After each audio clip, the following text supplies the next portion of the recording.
తెలంగాణలో ప్రసిద్ధ చారిత్రక త్రిలింగ క్షేత్రాల్లో ఒకటైన జయశంకర్ భూపాలపల్లి జిల్లాలోని కాళేశ్వర ముక్తేశ్వర స్వామి క్షేత్రం త్వరలోనే సరికొత్త ఆధ్యాత్మిక వైభవంతో వెలిగిపోనుంది. కాళేశ్వర క్షేత్ర ముఖ చిత్రాన్ని పూర్తిగా మార్చి భక్తులకు అంతర్జాతీయ స్థాయి వసతులు కల్పించేందుకు దేవాదాయ శాఖ పక్కా ప్రణాళికతో ముందుకు సాగుతోంది. శృంగేరి శారదా పీఠాధిపతి జగద్గురు శ్రీ విధుశేఖర భారతీ తీర్థ స్వామి అనుమతి, శాస్త్రోత్సక సూచనలతో ఈ ఆలయ పునర్నిర్మాణాలకు తుది రూపకల్పన చేశామని దేవాదాయ శాఖ కమిషనర్ హనుమంతరావు స్పష్టం చేశారు.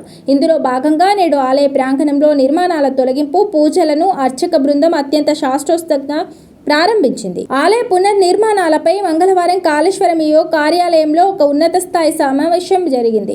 ధార్మిక సలహాదారు గోవిందహరితో కలిసి దేవాదాయ శాఖ కమిషనర్, ఆలయ అర్చకులు, స్థానిక ప్రముఖులు, పాలకవర్గ సభ్యులతో విస్తృతంగా చర్చించారు. ఈ సందర్భంగా కమిషనర్ మాట్లాడుతూ కాళేశ్వర క్షేత్రాన్ని దక్షిణ భారతదేశంలోనే అద్భుతమైన ఆధ్యాత్మిక క్షేత్రంగా తీర్చిదిద్దేందుకు ముఖ్యమంత్రి రేవంత్ రెడ్డి ప్రత్యేక శ్రద్ధ తీసుకున్నారని కొనియాడారు. క్షేత్ర సమగ్ర అభివృద్ధికి ప్రభుత్వం 198 కోట్ల భారీ నిధులను మంజూరు చేయగా పురాణ ప్రాశస్త్యం కలిగిన పూర్వపు నాటి అష్టతీర్థాల పునరుద్ధరణ, అభివృద్ధి కోసం అదనంగా మరో 60 కోట్లను కేటాయించిందని, మొత్తం 258 కోట్లతో ఈ పనులు జరగనున్నాయని వివరించారు. కొత్త మాస్టర్ ప్లాన్ ప్రకారం కాళేశ్వర క్షేత్రంలో ప్రస్తుతం ఉన్న సిమెంటు కట్టడాల స్థానంలో కాకతీయ ద్రవిడ శిల్పకళ ఉట్టిపడేలా సంప్రదాయ రాతి కట్టడాల నిర్మాణాలను చేపట్టనున్నారు.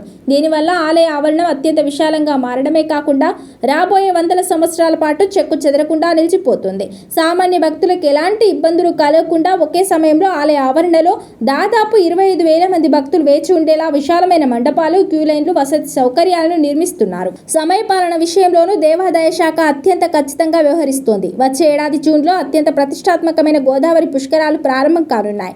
ఈ పుష్కరాల వేళకు దేశ విదేశాల నుంచి లక్షలాది మంది భక్తులు త్రివేణి సంగమ క్షేత్రమైన కాళేశ్వరానికి తరలివచ్చే అవకాశం ఉంది.